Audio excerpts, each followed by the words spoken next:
이제 오늘부터 다시 에베소서를 가지고 말씀을 나누려고 하는데, 오늘 이 에베소서 2장 10절 말씀은 신앙생활하는 우리들에게 굉장히 중요한 의미를 담고 있는 메시지가 있습니다. 우리는 그가 만드신 바라 그리스도 예수 안에서 선한 일을 위하여 지으심을 받은 자니 이 일은 하나님이 전에 예비하사 우리로 그 가운데서 행하게 하려 하심이니라. 여기 나오는 우리는 그가 만드신 바라 할 때 이 만드신 바는 헬라어로 포에마입니다. 이 포에마라는 단어는 어디에 주로 쓰이는가 하면은 공예가라든지 또 장인이라든지 이런 분들이 만든 물건이나 작품을 설명할 때 포에마라고 이야기합니다. 이 포에마라는 단어에서 파생된 영어 단어가 시라는 뜻을 갖고 있는 포임, 이 포임이라는 단어가 바로 여기서 파생된 단어입니다. 그러니까 예수 믿는 우리는 시처럼 아름다운 하나님의 걸작품이라는 그 이야기를 오늘 10절에서 담고 있다는 이야기입니다. 이 10절 말씀에 대한 바른 이해가 오늘 우리들에게 얼마나 중요한지 모르겠습니다. 예를 들면은 우리는 자꾸 객관적으로 무엇이 채워져야지만 내 존재 가치가 높아지고 바깥에서로부터 뭐가 채워져야지만 내가 가치 있는 존재인 것처럼 비싼 옷을 입고 높은 자리에 올라가고 이런 것들로 내 존재 가치를 설명하기를 원하지만, 그런데 하나님은 그렇게 생각하지 않습니다. 내가 가진 그 무엇 때문에 내 존재가 가치가 있기 때문이 아니고 나를 그분이 만드셨기 때문에 그분이 나를 존귀히 여긴다는 이야기입니다. 예술가들이 자기 작품을 얼마나 아끼는지는 여러분 다 아시잖아요. 저희 집사람은 미대를 나왔습니다. 미대 중에도 조속과 출신입니다. 하도 조롱을 많이 당해서 조속과가 아니고 이 조각 작품을 다루는 전공이에요. 그래서 이제 신혼 때부터 보니까 얼마나 이 또 조각이 또 크더라고요. 이 사람 실물보다 거의 좀 더 크다고 할 정도로 큰 이렇게 서 있는 여자 조각도 있고, 또 쇳덩어리를 막 이렇게 그 조각해가지고 붙여놓은 것도 이런데, 신혼에 그 조그마한 집에 살 때 3평, 4평 이렇게 살 텐데, 그걸 다 갖고 오는 거예요. 그래서 이것 좀 어떻게 치울 수 없느냐고 늘 부탁을 하고 그러는데, 그건 안 된다는 거예요. 그 이후로 지금까지 이사를 한 열 몇 번 다녔을까요? 이사 갈 때마다 아이고 이거 집 정리해야 되겠다 그러면 딴 건 다 버리는데 그건 안 버려요. 난 이거 좀 버렸으면 딱 좋겠는데 솔직히 이쁘지도 않아요. 대학교 때 만드는 게 뭐가 그렇게 작품성이 있겠습니까? 그래서 지난번에 그 말씀을 드린 것 같은데, 이 실물 크기의 그 여자 조각상은 옮기다가 잘못해서 팔이 뚝 떨어져 버렸어요. 그 얼마나 흉스럽습니까? 그걸 안 버리는 거예요. 이제 이렇게 교묘하게 팔 부러진 쪽을 이렇게 비껴 세워가지고 잘 안 보이도록 이렇게 했는데, 제 눈에는 영락없는 그냥 이 팔이 떨어진 그 흉물스러워요. 그리고 이렇게 밤에 화장실 가다가 이렇게 놀란 적이 몇 번이나 있었습니다. 안 버리는 거예요. 그래서 집 정리할 때마다 이거 버리자 그래도, 근데 최근에 보니까 팔 떨어진 개는 좀 없어진 것 같아요. 그래서 얼마나 제가 다행이라 생각하는데, 아직도 이따만한 그 쇳덩어리로 만든 그건 지금도 있습니다. 그래서 이걸 어떻게 좀 해서 이렇게 트럭이 지나가면서 헌 거 삽니다. 그럴 때마다 저 그냥 갖다 줘버리면 좋겠다, 그 생각을 하고 있는데, 여러분 보세요. 그 팔이 잘려진 그 조각품이 그 자체가 존귀하고 값어치가 있어서 내다 팔면은 엄청난 돈을 받을 수 있어서 그렇게 애지중지하는 게 아니에요. 이유는 딱 하나예요. 자기가 만들었기 때문에 애착이 가는 거예요. 당신 눈에는 이게 흉스러운지 몰라도 내 눈에는 너무나 소중하다는 거예요. 우리는 자꾸 착각하는 게 뭐냐 하면은, 내가 일을 많이 하면, 내가 하나님 앞에 엄청난 뭐가가 되면 그것 때문에 나를 이뻐하실 것 같지만 그렇지 않습니다. 하나님은 내가 하나님의 포에마, 하나님의 작품이기 때문에 하나님과 내가 관계를 맺는 그 순간에서부터 그 존재 자체가 귀하다는 겁니다. 최근에 손봉호 교수님께서 한국교회 목회자들의 문제점을 다루는 인터뷰를 한 글을 제가 보았는데요. 거기 보니까 이 한국교회 지도자들의 비도덕적인 요소를 3가지로 설명을 하더라고요. 하나는 지나친 명예욕. 이 목사님들이 명예욕이 굉장히 지나치다는 거예요. 그래서 그냥 뭐 낄 때나 안 낄 때나 얼굴 내미는 거 좋아하고 신문에 이름 나오는 거 좋아하고 그냥 뭐 연합회 그러면 여기에도 가고 저기도 가고 그런 걸 너무 많이 추구한다는 거예요. 심지어는 그냥 뭐 교회 재정을 마음대로 쓰면서 자기가 이렇게 그 명예스러운 자리로 들어가는데 돈을 그렇게 막 쓴다는 거예요. 그런가 하면 두 번째로 지도자들의 비도덕적인 요소를 설명하기를 경제적으로 너무 사치한다는 겁니다. 목회자들이 너무 사치한다는 그 얘기에 대해서도 참 마음이 아프게 저는 들려집니다. 교회가 조금만 커지면은 어떨 때는 저 자신도 거부감이 갈 정도로 그렇게 그게 이제 명예하고도 또 연관이 좀 있는 것 같아요. 그런가 하면 세 번째로 송 교수님이 꼽았던 목회자의 비도덕적인 요소는 실제적으로 이 성적인 타락과 범죄가 너무나 많다는 거예요. 믿고 싶지도 않고 정말 그게 뭐 어떻게 목사일까 싶지만 송 교수님은 그렇게 꼽았습니다. 세 번째 짓을 하는 그런 목회자야 더 말할 것도 없고 그냥 정상적인 목회자들도 이렇게 그 지나친 명예욕이나 또 물질적으로 사치하는 이런 태도, 이게 문제라면 제가 오늘 본문을 가지고 묵상을 하다가 갑자기 교수님 말씀이 또 올랐는데 이게 원인이 뭐냐? 그 해법은 또 뭐냐? 오늘 본문 말씀에서 그 해법이 있더라고요. 왜 목사들이 자꾸 무슨 이름 내고 한국교회를 대표하고 이런 데 목말라 있냐? 그럼 어떻게 하면 이게 없어지느냐? 포이에마를 이해하면 이게 없어진다는 거예요. 엄청난 목회를 해가지고 사람들 앞에 그냥 이름 석자가 휘황찬란해야 그게 괜찮은 그런 목회자가 아니고, 우리는 시같이 아름다운 하나님의 걸작품이라는 이 사실을 인식하게 될 때 큰 교회를 맡든 작은 교회를 맡든 그거는 하나님이 시키시는 일을 그냥 그 보직을 맡아 수종하는 그것에 불과하고 이 존재 자체가 귀하다고 느껴질 때 그런 목마름은 없어지지 않을까, 그런 생각을 해보았습니다. 이건 목사들에게만 해당되는 거 아니지 않습니까? 오늘 예수 믿는 사람들이 지나치게 물질적으로 탐욕이 많고 명예적으로 그냥 공명심이 많고 이건 전부 하나님과의 관계 회복의 문제라고 생각합니다. 하나님과의 관계가 회복이 되고 하나님께서는 내가 비록 초라해도, 내가 비록 작아도, 내가 비록 세상에서는 보잘것이 없어도 상징적으로 심지어는 팔이 떨어져 나간 것 같은 우리 집안에 놓여있던 그 조각상 같은 초라한 인생이랄지라도 하나님과 나와의 관계 회복이 일어난다면 하나님은 그런 것과 상관없이 내가 너를 지었고 내가 너를 만들었기 때문에 너는 나의 작품이기 때문에 너의 형편이 어떠한 것 관계없이 나는 너를 소중히 여긴단다. 이걸 깨닫게 될 때 우리들 삶 가운데 얼마나 많은 부분에 이 안 해도 되는 그런 고생스러운 수고를 피할 수 있겠는가, 그런 생각을 해보게 된 것입니다. 이런 문제는 비단 자기 자신을 대하는 태도뿐만이 아니에요. 예수 믿는 사람들이 얼마나 여러분 사람 자체를 존귀히 여기지 못하는 일이 많습니까? 최근에 우리 교회로 한센복지협회라는 곳에서 항의 전화가 왔습니다. 저도 인식을 못했는데 그 기독교 방송에 이제 설교가 이제 나가고 있는데 거기서 이제 설교가 나갈 때 제가 설교 시간에 문둥병자라는 표현을 썼다는 거예요. 그래서 저는 그걸 인식한 적도 없고 요즘에는 제가 그걸 나병이라고 고쳐서 말하는데 왜 그때 그랬을까요? 새벽 설교 같아요. 그래서 참 항의 전화가 왔다는 거예요.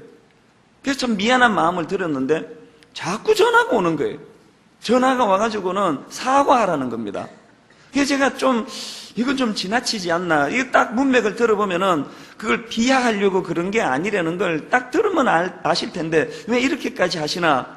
그러고는 제가 그 담당자와 통화를 했습니다. 그럼 내가 이해를 하게 됐습니다. 그분 하시는 말씀이 지금 그 기독교 텔레비전 이런 데를 통해서 그 목사님들의 설교 가운데 이 한센시 병에 걸린 사람들을 비하하고 조롱하고 무시하고 심지어는 이게 무슨 저주받은 병인 것처럼 이렇게 호도하는 설교가 너무 많다는 거예요. 그래서 그 한센시 병에 걸린 분들이 지금 굉장히 신경이 예민해져 있다는 거예요. 그래서 제가 그분과 전화를 끊고 나서는 참 마음이 불편하고 아팠습니다. 우리는 무심코 던지는 용어 하나에도 어려움을 당하는 분들에게 상처가 될 수 있다는 것을 새삼 제가 깨닫게 된 거예요. 여러분 왜 알지도 못하면서 그렇게 함부로 남의 연약한 것들을 그렇게 정죄하고 판단하고 비판하느냐는 겁니다. 그래서 나 자신도 팔이 잘려나간 조각품 같은 보잘것없는 이런 나 같은 것도 하나님이 존귀히 여겨서 작품으로 인정해 주시는 그 하나님께서 오늘 어떤 형편에 처해 있던 어떤 어려움에 있던 그런 모양을 보지 아니하시고 그 존재 자체를 귀히 여기시는 하나님의 마음을 헤아린다면 우리는 남을 함부로 판단하고 비난하고 비판하는 일은 있어서 안 된다는 사실입니다. 그래서 오늘 이런 맥락에서 본문 말씀을 가지고 우리가 제대로 된 하나님의 포에마, 하나님의 작품으로서 두 가지 사실을 꼭 기억해야 된다는 말씀을 드리고 싶습니다. 첫째로요, 우리는 예수 그리스도 안에서 새로운 자기 발견이 필요한 존재라는 사실입니다. 10절을 다시 한번 보십시오. 우리는 그가 만드신 바라 누구 안에서?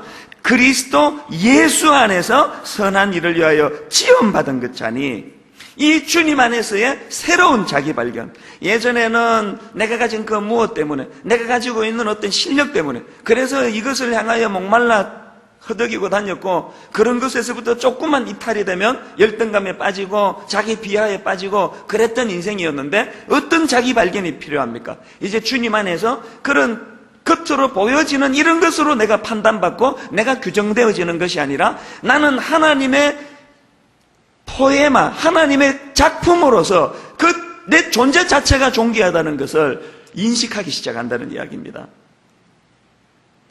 성경을 읽어보면은 이 족보가 나열될 때가 있습니다. 구약에도 나오고 신약에도 나오는데, 성경에 가장 먼저 족보가 등장하는 게 창세기 5장입니다. 창세기 3장에서 아담이 범죄한 이후로 이제 그 인간의 군상을 쭉 묘사하는데 거기에 족보가 나옵니다. 그런데 그 족보의 특징이 있는데, 이 구약에 나오는 족보의 특징이 뭐냐 하니까 죽었더라, 죽었더라, 죽었더라의 반복이에요. 예를 들면요, 5장 4절에 보니까 아담은 셋을 낳은 후 800년을 지내며 자녀들을 낳았으며, 그 다음 보십시오. 그는 930세를 살고 죽었더라. 셋은 105세에 에노스를 낳았고, 에노스를 낳은 후 870년을 지내며 자녀들을 낳았으며, 그 다음 보세요. 그는 912세를 살고 죽었더라. 이렇게 죽었더라가 나열이 되는 게 무려 창세기 5장의 31절, 거의 끝부분까지 계속 진행이 됩니다. 그래서 아담의 범죄 이후에 인간의 군상을 묘사하는 창세기에 나오는 인간 족보는 끝끝내 규정되는 건 죽었더라요. 뭐 얼마나 장수했든지, 얼마나 호요식을 살았든지, 결국은 그 인생의 마무리는 죽었더라요. 그런데 이것이 신약으로 넘어와가지고 예수 그리스도가 개입되고부터 어떻게 변하는지 아십니까? 마태복음 1장 1절에 족보가 나오는데요, 마태복음 1장 1절을 보세요. 아브라함과 다윗의 자손 예수 그리스도의 계보라, 이런 선언이 있고 난 다음에 족보가 쭉 열거되는데, 2절부터 보세요. 아브라함이 이삭을 낳고, 이삭은 야곱을 낳고, 야곱은 유다와 그의 형제들을 낳고, 유다는 다말에게서 베레스와 세라를 낳고, 베레스는 헤스론을 낳고, 헤스론은 람을 낳고, 제가 지금 액센트를 두는 게 뭔지 아시겠죠? 낳고, 낳고, 낳고, 낳고. 구약에서 범죄한 인간들에게 나타나는 족보의 특징은 죽었더라, 죽었더라, 죽었더라라면, 예수 그리스도로 말미암아 변화된 것은 생명이 탄생되는 거예요. 사실 저는 믿음이 없을 때, 그 고등학교 때인가 언젠가 제가 참 믿음을 좀 키워봐야지 그러고 성경을 읽게 되게 작심하고 마태복음서 읽다가 2장을 못 넘기고 덮어버린 기억이 있습니다. 무슨 성경이 그냥 이게 무슨 산부인과 고객 명단인지 동사무소에 그 호구조사한 건지 계속 누구가 누구를 낳고 누구가 누구를 낳고, 그래서 이 짜증 나가지고 이렇게 덮어버렸어요. 괜히 아버지는 이런 일에 종사를 해가지고 나를 힘들게 한다고 목사가 돼가지고 그러면서 제가 덮어버렸는데, 알고 보니까 여러분 이 마태복음 1장에 말고 복음에 액기스가 남겨져 있는 거예요. 죽었더라, 죽었더라, 죽었더라로 연속할 수밖에 없는 이 죽음의 그늘 아래 놓여있던 인생들에게 예수 그리스도가 개입하심으로, 여러분 우리 다 배웠잖아요. 에베소서 2장 1절부터 9절에 여기까지 그 여러분 얼마나 사망 염침한 골짜기 속에서 그 저주의 어둠의 자식으로 살아가던 우리를 건져내기 위하여 주님이 행하신 그 놀라운 일들, 그 일들로 말미암아 이제 더 이상 우리의 그 굴레는, 우리의 운명은 결국은 죽었더라로 끝나버리는 이런 초라한 인생이 아니라 생명을 탄생시키는 주님의 구원 역사가 펼쳐지는 그 반열에 들어가게 되었다는 이야기입니다. 여러분은 어느 영향을 받고 살아가세요? 결국은 죽었더라도 규정 지을 수밖에 없는 허무한 삶을 살고 계십니까? 아니면 이런 어려움 저런 아픔 가운데서도 결국은 새 생명을 창조하시는 예수 그리스도의 영향으로 나 자신을 바라보는 자기 이해가 달라지는, 사업은 망하고 내 실수로 말미암아 엄청난 절망의 골짜기에 빠뜨려졌다 할지라도 결국은 새로운 피조물로 새로운 창조와 기회를 주시는 예수 그리스도를 경험하는 신앙생활, 이게 복음의 진수 아닙니까? 근데 왜 교회는 이렇게 저주가 난무하고 정죄가 난무하고 한 번만 실수하면 더 이상 회복이 안 되도록 목을 잘라버리는 이런 구약적인 일들이 교회 안에 왜 펼쳐지느냐는 거예요. 날마다 깨달으면 새로 기회를 주고 깨달으면 새로운 생명을 부여해 주시는 이 믿음의 법칙이 작동되는 교회이기를 바랍니다. 저는 최근에 크리스 와이드너라는 분이 쓴 피렌체 특강이라는 책을 읽다가 어느 한 대목에서 참 감동을 받은 부분이 있습니다. 여러분, 그 미켈란젤로의 조각 작품 중에서 유명한 그 다비드상 아시죠? 제가 알기로 그 다비드상을 다듬은 그 돌이, 그건 돌이 아니고 그 바위 덩어리예요. 5m가 넘는 큰 바위 덩어리. 실제로 그 다비드상 자체가 5.3m인가 5.7m인가 엄청난 큰 작품이에요. 그런데 이제 그 책에 어떤 일화가 있는가 하니까, 이제 이 미켈란젤로가 그 사다리를 타고 올라가서 워낙 큰 바위 덩어리니까요. 이제 정과 망치를 가지고 그 작품을 만들고 있었습니다. 근데 그 밑에 어떤 꼬맹이가 이렇게 지나가다가 보니까 어떤 아저씨가 땀을 뻘뻘 흘리면서 그 바위를 쪼개고 있거든요. 얘가 이제 신기하게 생각이 들어서 이렇게 물었습니다. 아저씨는 왜 그렇게 돌을 두드리고 계세요? 그 어린애가 이제 그렇게 말하니까 귀여웠나 봅니다. 미켈란젤로가 하던 일을 멈추고 사다리로 내려와가지고는 이 아이에게 친절하게 이렇게 이야기했습니다. 얘야, 저 바위는 그냥 돌덩어리가 아니란다. 저 바위 안에는 천사가 들어있어. 그래서 지금 이 아저씨가 잠자는 천사를 깨우는 중이야. 천사를 자유롭게 해주고 싶거든. 저는 이 짧은 이 에피소드가 마음에 얼마나 뭉클했는지 모릅니다. 이 영적인 법칙을 알지 못하는 저는 그 에피소드의 꼬마처럼 느껴지고, 그 미켈란젤로가 그 꼬마에게 설명해주는 그 모습이 하나님처럼 들려지는 거예요. 그러고 보니까 하나님은 오늘도 저를 빚고 계세요. 저를 다듬고 계세요. 그냥 퉁명스럽게 짝이 없는 바위 덩어리 같은 그런 조각 안에, 조각이라는 게 뭐예요? 불필요한 것들을 잘라내는 거 아닙니까? 그래서 제가 참 그 책을 읽으면서 감동을 많이 받았는데, 여러분, 우리가 깨달아야 되는 게 뭔지 아세요? 하나님 오늘 여러분을 조각하고 계십니다. 이걸 성화라 그럽니다. 지난주 우리가 내적 치유 세미나를 하지 않았습니까? 굉장히 은혜를 많이 받았는데, 이제 교역자들 얘기를 들어보니까 우리 성도님들이 어떤 그 혼돈이 있느냐 하니까, 이제 내가 상처를 어릴 때 많이 받았다, 이건 이해가 됐다는 거예요. 내가 상처가 많아서 내가 남편에게, 자녀들에게 그렇게 상처의 선물을 흘려보냈다, 그건 이제 발견이 됐는데, 그럼 어떻게 해야 되느냐? 그럼 어떻게 치유해야 되느냐? 그런 숙제를 지금 안고 고민한다는 거예요. 그래서 이제 강사님이 뭐 시간을 충분히 다 쓰지 못한 것도 있지만 그게 원래 그렇게 하고 끝나는 거예요. 왜 끝나는지 아십니까? 이제부터 공사가 시작이 되기 때문에. 여러분, 내적 치유를 통해서 내 연약한 부분이 발견이 되고 상처가 발견이 됐으면 지금부터 해야 되는 많은 일들 가운데 제일 먼저 해야 되는 건 여러분 자신을 기다려주는 거예요. 여러분 자신을 용서해 주는 거예요. 선포하는 거예요. 나는 공사 중이다. 완성되지 않았지만 거대한 이 다비드 상을 향하여 작품을 다듬고 계시는 하나님께 나를 맡겨드리는, 이게 필요한 거예요. 여러분만 공사 중입니까? 목회하는 저도 공사 중이에요. 제가 가만히 지난 시간을 되돌아보니까요, 세상에 20대 때 저의 미숙함은 뭐 이런 말로 다 못해. 이건 내가 창피해서 더 오픈할 수가 없고, 조금 나아진 30대 때를 이렇게 또 올려봐도요, 상상할 수가 없어요. 목사 안수를 받은 이후에도 마찬가지예요. 어느 날인가 이제 운전하다가 이제 누구랑 싸움이 붙었는데, 왜 싸움이 붙은지는 기억이 안 나요.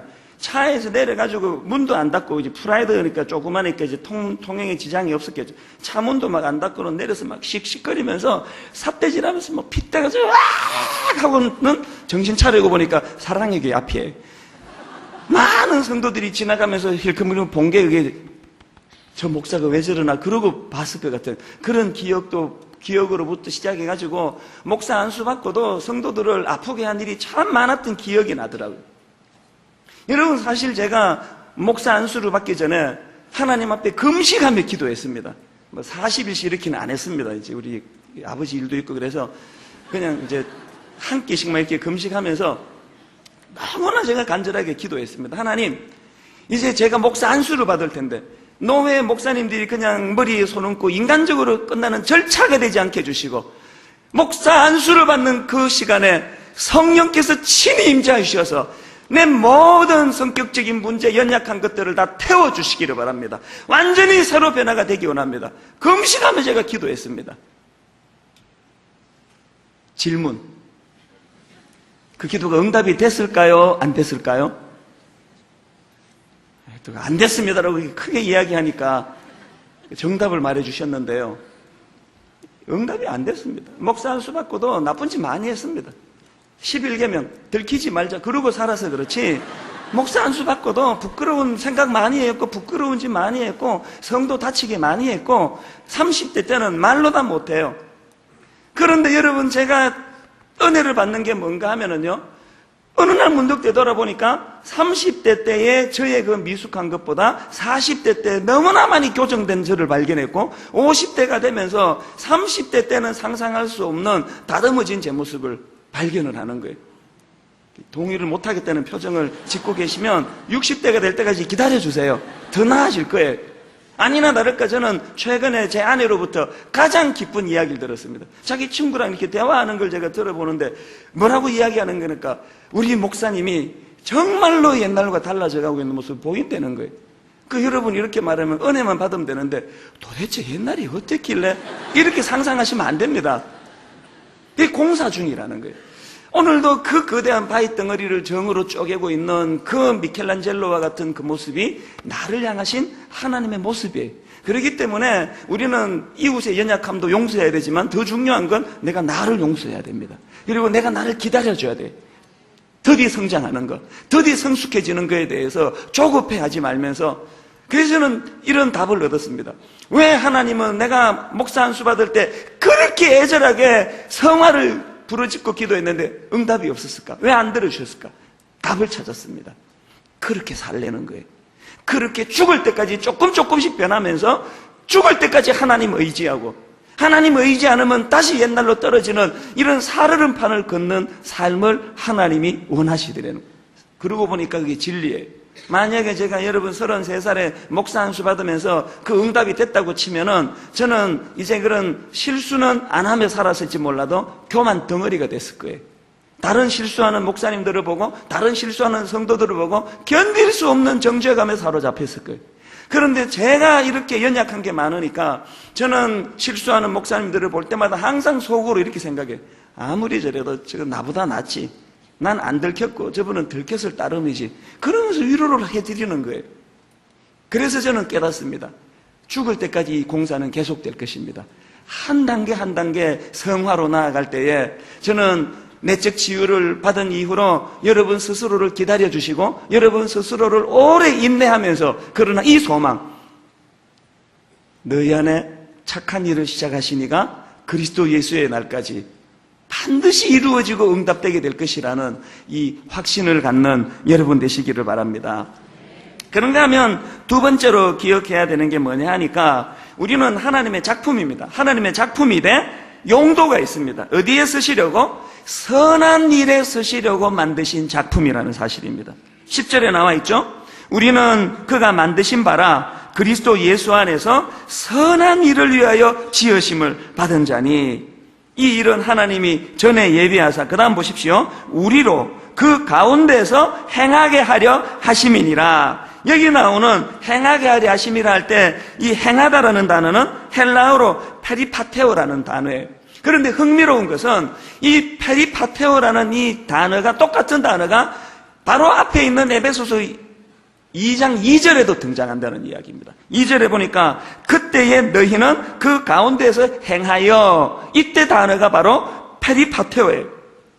여러분 지금 바울이 똑같은 단어 두 개를 사용하면서 뭘 부각시키고 싶으실까요? 2절에서 구원받기 이전의 상태일 때 그의 페리파테오는 세상 가치관을 따르던 페리파테오예요. 그의 가치관은 공중권세 잡은 자에게 영향을 받은 악한 페리파테오예요. 그랬는데 10절로 돌아와가지고는 예수 그리스도로 말미암아 그는 죽음의 그 역사를 끊어버리고 낳고로 시작되는 생명의 선순환으로 돌아선 이후에 바울에게 가장 놀라운 것은 이제는 어둠의 권세에 악한 영향을 받는 페리파테오가 아니라 선한 일을 위해 지원받은 하나님의 작품으로서의 온전한 이해를 바탕으로 행하는 페리파테오가 되었다는 이야기입니다. 오늘 한국교회의 모든 문제는 다 여기에서 기인합니다. 신앙이 좋고 나쁘고는 얼마나 많이 금식 기도했나, 기도를 몇 시간 했나, 모든 공예배는 안 빠지고 잘 참석했나, 11조를 그냥 막 10에 2조 3조 부어지도록 했나, 그런 걸로 믿음을 점검하는 거 아닙니다. 이렇게 설교하면 또 항상 그 다음 주 헌금이 떨어지기 때문에 약간 위험 부담은 있지만 진리는 진리예요. 여러분의 신앙 규정은 그런 종교 행위에 있지 아니하고 무엇의 변화? 이 페리파테오, 우리 삶의 행동의 변화로서 우리 믿음이 규정지어진다는 이야기입니다. 중요한 것은 그 행위의 변화예요. 그래서 예수님도 마태복음 5장 16절에서 제자들에게 이렇게 부탁하십니다. 이같이 너희 빛이 사람 앞에 비치게 하여 그들로 너희 착한 행실을 보고 하늘에 계신 너희 아버지께 영광을 돌리게 하라. 사랑하는 여러분, 지난 한 주간 동안 여러분 어떤 착한 행실을 주변 사람에게 보여주셨습니까? 여러분, 예수 안 믿는 시댁 어른에게, 오늘 직장에 예수 안 믿는 상사에게, 오늘 여러분은 지난 한 주간 어떤 여러분의 착한 행실을 그들에게 보여줘서 하나님께 영광이 되는 삶을 사셨습니까? 디도스 2장 14절에도 보니까 그가 우리를 대신하여 자신을 주심은 모든 불법에서 우리를 속량하시고 우리를 깨끗하게 하사, 그 다음 보십시오, 선한 일을 열심히 하는 자기 백성이 되게 하십니다. 자기 백성을 묘사할 때 자기 백성의 특징이 뭐라고요? 선한 일을 열심히 하는 사람이, 그게 하나님의 자기 백성이라는 거예요. 여러분, 어떤 선한 일을 행함으로 하나님의 백성이 되었음을 입증하고 계십니까? 우리가 하나님께 받았던 그 놀라운 그 혜택들, 저는 최근에 문희건 목사님, 우리 교회도 몇 번 설교하셨던 목사님의 그 책을 읽으면서 창조 질서 속에 하나님의 배려를 깨닫고 참 은혜를 받았습니다. 창세기 1장 1절과 2절에 보면 이렇게 선언하지 않습니까? 태초에 하나님이 천지를 창조하시니라. 땅이 혼돈하고 공허하며 흑암이 깊음 위에 있고 하나님의 영은 수면 위에 운행하시니라. 여기에 중요한 단어 두 개가 나오는데 하나는 창조하다, 하나는 운행하다예요. 이 창조하다는 원어로 보면은 바라라는 히브리어예요. 이 바라라는 단어는 이런 뜻입니다. 정확하고 명확한 목적을 세우고 그 목적에 따라 만드는 행위를 바라라고 이야기합니다. 그러니까 무질서하게 그냥 생각 없이 막 만든 게 이 우주 질서가 아니에요. 여러분, 이 모든 하나님의 창조물을 보세요. 이게 막 만드는 것 같으세요? 하나님의 심사숙고가 담겨 있는 거예요. 그런가 하면은 이 운행하다라는 단어는 원어로 보면 독수리가 하늘 위를 맴돌거나 헬리콥터 같은 비행체가 착륙 지점을 선회할 때 사용되는 단어라는 겁니다. 성경이 왜 이런 단어를 사용했을까요? 마치 독수리가 먹잇감을 낚아챌 기회를 노리면서 온 신경을 먹잇감에 모으는 것처럼 오랜 고민과 생각 속에서 모든 신경을 우리에게 집중하셨다는 걸 강조하기 원해요. 그러면 무엇을 위하여, 누구를 위하여 이렇게 신경을 집중해서 창조했나? 창세기 1장 26절에 하나님이 이르시되 우리의 형상을 따라 우리의 모양대로 우리가 사람을 만들고 그들로 바다의 물고기와 하늘의 새와 가축과 온 땅과 땅에 기는 모든 것을 다스리게 하자 하시고. 자, 그러니까요, 하나님이 첫날 첫 시간서부터 인간을 염두에 두고 설계하셨다는 거예요. 여러분 다 아시지만 하나님이 작품을 만드시고는 맨 마무리할 때는 보시기에 심히 좋았더라. 둘째 날에도 그랬고 셋째 날에도 모든 작품을 만드시고 마무리하면서 보시기에 좋았더라. 넷째 날 보시기에 좋았더라. 다섯째 날 보시기에 좋았더라. 마지막 여섯째 날 인간을 만들고 완성된 점을 찍고는 보시기에 심히 좋았더라. 그런데 문희건 목사님은 이것을 해석하면서요, 이 보시기에 좋았더라는 뜻이 두 의미가 있다는 거예요. 하나는 뭐냐 하니까 하나님 보시기에 만족스럽다, 그런 뜻을 가지고 있고, 그리고 또 하나는 사람들이 사용하기에 적합하게 만들어졌다는 것을 보시기에 좋았더라고 표현하는. 그러면서 이런 상상력을 가지고 그 글을 썼더라고요. 하나님께서 창조 만물을 하나씩 하나씩 만들 때마다, 야, 그 아담이 이걸 보면 얼마나 좋아할까? 아름다운 하늘빛을 바라보시면서 이제 이 아담이 이제 하늘을 바라보면 얼마나 감탄할까? 하나님께서 바다를 만드시고 바다에 각종 생물을 만드시고, 이야, 아담이 저것들을 보고 얼마나 감탄할까? 그것이 보시기에 좋았더라는 의미예요. 이런 혜택을 받고 창조된 피조물이, 그게 우리의 인간의 존엄성이 여기서부터 시작이 되는 거예요. 그렇다면 중요한 게 뭡니까? 이런 배려를 받고 창조된 하나님의 작품인데 우리는 무엇으로 보답할 것이냐? 우리는 항상 이 두 가지 질문을 해야 돼요. 하나님이 얼마나 존귀하게 나를 창조하셨는가? 그거에 대한 감사와 나는 무엇으로 보답할까? 왜? 선한 일을 위해 지원받았기 때문에. 지난주 토요일 날 우리 교회 아름다운 가게 3주년 특배 행사가 있었습니다. 그래서 제가 초대를 받아가서 얼마나 기뻤는지 몰라요. 쭉 경과 보고를 해주시는데요, 깜짝 놀랐습니다. 지난 3년 동안 물품 판매량이 16만 7,499점이었대요. 대부분이 여러분이 집에서 쓰지 않는 그러나 귀한 옷까지 빨아서 안 쓰는 물건 가져다 줘서 그렇게 해서 한 거 아닙니까? 그리고 그 물품 구매자가 지난 3년 동안에 6만 3,319명이었답니다. 매주 40여 명의 자원봉사자들이 3년 동안 봉사했던 총 봉사 시간을 다 계산해 보니까 15,227시간이 들어요. 지금 막 계속 흐리고 비가 오고 이렇게 조금 기분이 다운되고 그래서 그런지 이게 감동이 별로 없는 표정이라서 제가 이게 묘사를 잘못했네 해서 제가 좀 감동스럽게 표현을 다시 해보겠습니다. 물품 판매량이 16만 7,999건이에요.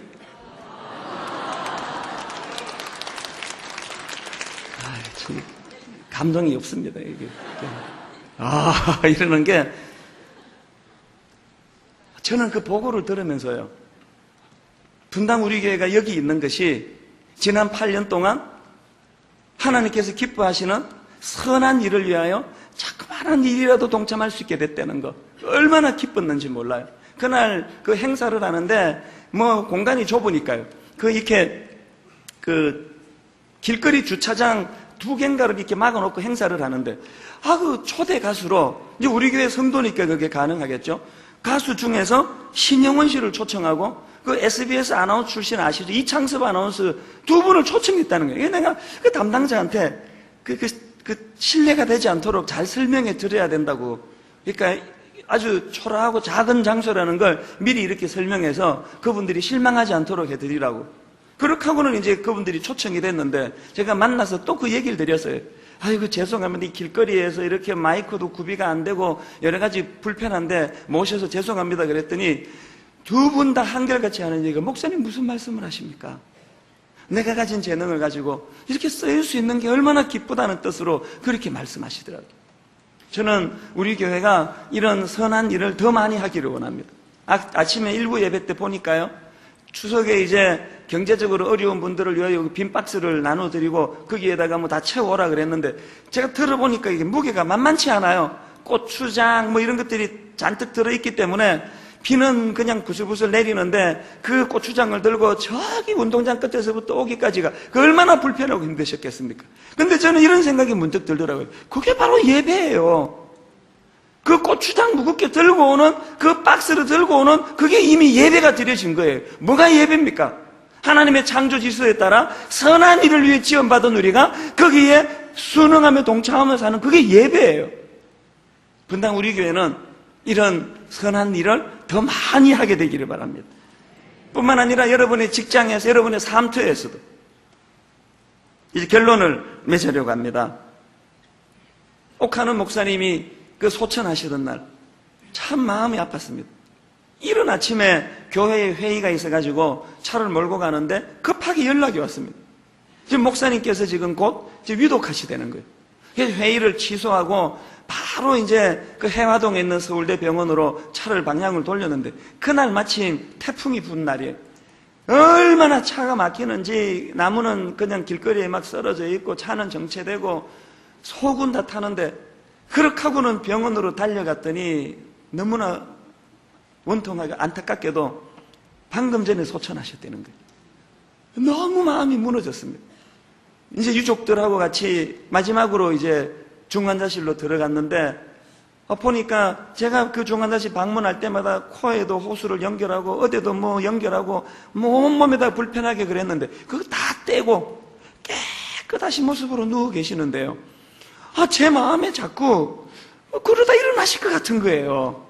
저희가 이렇게 좀 시끄럽게 하면은 왜 이렇게 소란스럽냐? 그러면서 벌떡 일어나실 것 같은 게 자꾸 그런 마음이 들어요. 저는 이번에요, 장례를 치르는 그 유가족들의 마음을 다시 한번 내가 헤아려 보게 되었습니다. 그런 안타까운 마음을 가지고 이거 뭐 그냥 뭐 아무 생각도 안 나고 어떻게 해야 되나 그러는데 참 아이러니하게도요, 그런 제 슬픔을 거두게 해준 사람이 있는데 누군지 아십니까? 스티븐 호킹 박사였습니다.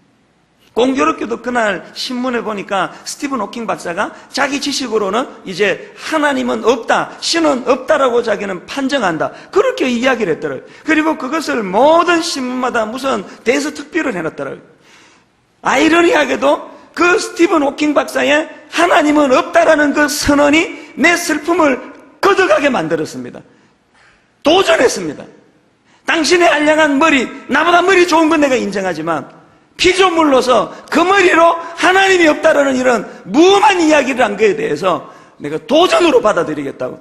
옥하는 목사님은 당신에게 맡겨진 선한 일을 충분히 다 해내시고 안식하셨다면 이제 그 일을 내가 맡을 것이다.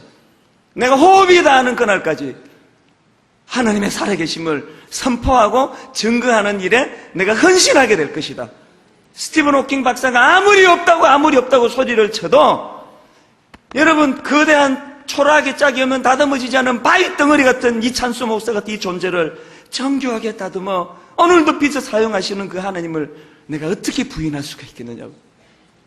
어떤 분이 목사님은 추 많은 글에다가 쓴 글에 내 평생 지표로 삼기로 했어요. 이런 글을 썼더라고요. 이제 옥 목사님에게 영향을 받은, 목사님에게 배움을 받은 우리가 이후에 어떻게 이 땅을 살아내느냐가 이것이 옥하는 목사님의 성적표가 될 줄로 믿습니다. 그 말씀을 저는 그대로 받습니다. 오늘 이후로 저의 삶이, 오늘 이후로 저의 목회가 옥하는 목사님의 성적표가 되는 줄 믿습니다. 하나님은 옥 목사님은 거두어 가셨는데 저에게는 호흡을 연장시켜 주셨어요. 하나님께서 여러분의 육신의 부모는 거두어 가셨는데 여러분에게는 호흡을 주셨어요. 하나님은 여러분의 어떤 친구는 먼저 데려가셨는데 여러분은 호흡을 연장시켜 주셨어요. 왜 그랬는지 아십니까? 선한 일이 아직 남아있기 때문입니다. 이 두 가지를 명심하시며 사십시오. 나는 내가 가진 그 무엇으로서가 아니라 내 존재 자체가 나는 하나님의 시와 같이 아름다운 걸작품이다. 우리 집에 놓여있던 팔 하나 잘려진 조각품 같은 초라한 모습을 가지고 있다 할지라도 그 초라한 조각을 버리지 못하는 우리 아내의 심정처럼 하나님 오늘도 내 그 모습을 보고 판단하지 아니하시고 그분이 지었고 만들었기 때문에 나를 존귀한 자로 인정하신다. 그런가 하면 나는 지음받되 하나님의 작품이래 선한 일을 위하여 내가 호흡이 닿는 그날까지 내가 할 수 있는 일이 무엇일까? 결론을 맺으면서 비장하게 저는 하나님 앞에, 성도님들 앞에, 이제 분당 우리 교회가 이제 옥 목사님과 또 옥 목사님 윗대 어른들의 수많은 어른들이 하다가 못다 하고 남겨가신 그 숙제들을 품는 교회가 될 것을 주님 이름으로 공포하고 선언합니다. 우리 모두가 다 이 일을 위하여. 그래서 저는 첫날 장례 오후부터 안 울기로 결심했습니다. 이제 이렇게 감상에 빠져가지고 아파하고 슬퍼하고 여러분 20년 뒤에 돌아가신들, 30년 뒤에 돌아가신들 슬픔이 없어지겠습니까? 이제는 눈물을 거두고 내 주먹에 힘을 쥐고 내 시시한 목사가 되지 않을 것이다. 이제는 분당 우리 교회가 할 일을 자각하는 그런 교회로 우뚝 서 가게 될 것이다. 이 선포를 하나님이 받으신 줄 믿습니다. 여러분, 이 찬양을 부르실 때요, 이 찬양 부르실 때 여러분 긴장을 다 푸시기 바랍니다. 선하신 목자, 날 사랑하는 분, 주 인도하는 곳 따라가리. 어떨 때는 부담을 가지고 불러야 될 찬양이 있지만, 오늘 여러분 마음이 긴장을 다 내려놓고 같이 찬양하실 때 성령께서 여러분 마음에 평안을 주시기 원합니다. 선하신 목자, 날 사랑하는 분. 선하신 목자, 날 사랑하는 분, 주 인도하는 곳 따라가리. 미련한 우리 인생이지만 주의 말씀은 나 듣기 위하여 주 인도하는 곳 가려네. 다시 한번 가사를 생각하시며, 선하신 목자, 날 사랑하는 분, 내가 가진 그 무엇 때문이 아니라 연약한 우리 인생이지만 주 인도하는 곳 따라가리. 영적으로 우둔한 우리입니다. 주의 말씀을 나 듣기 위하여 주 인도하는 곳 가려네. 여러분의 모습 한번 상상하며 찬양해보세요. 나를 푸른 초장과 쉴만한 물가로 내 선하신 목자 날 인도해. 지난 한 주간 무슨 일로 힘드셨어요? 험한 산과 골짜기로 내가 다닐지라도 내 선하신 목자 날 인도해. 우리 다시 한 번 더 찬양합시다. 선하신 목자, 날 사랑하는 분, 주 인도하는 곳 따라가리.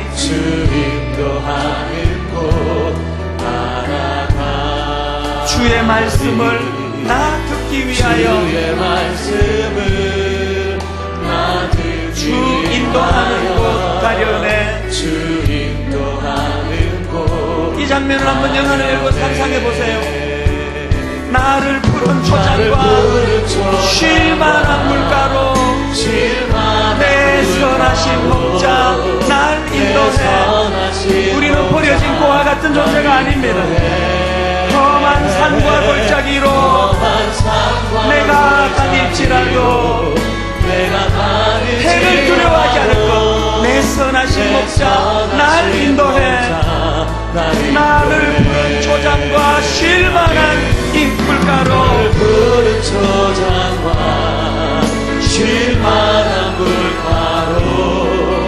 내 선하신 목자 날 인도해. 험한 산과 골짜기로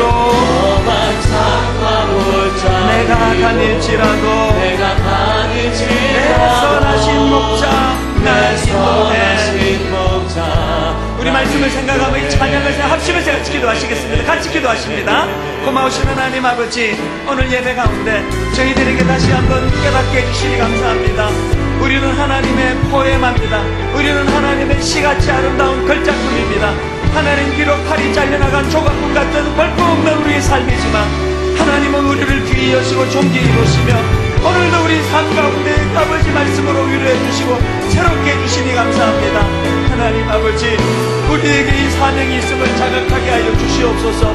우리에게 이 놀라운 아버지여 선한 일을 위해 지원받은 하나님의 사람으로 자각하는 믿음을 갖게 하여 주시옵소서.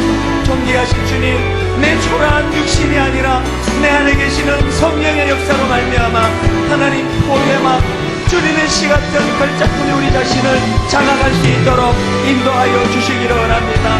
살아계신 하나님 아버지, 하나님의 크고 미밀한 은혜가 우리에게 부어지게 하여 주시옵소서. 긍휼이 많으신 하나님, 소망을 가지고 주먹에 힘을 쥐고 달려나가기를 원하오니 주님 인도하여 주시옵소서. 은혜를 베풀어 주시옵소서.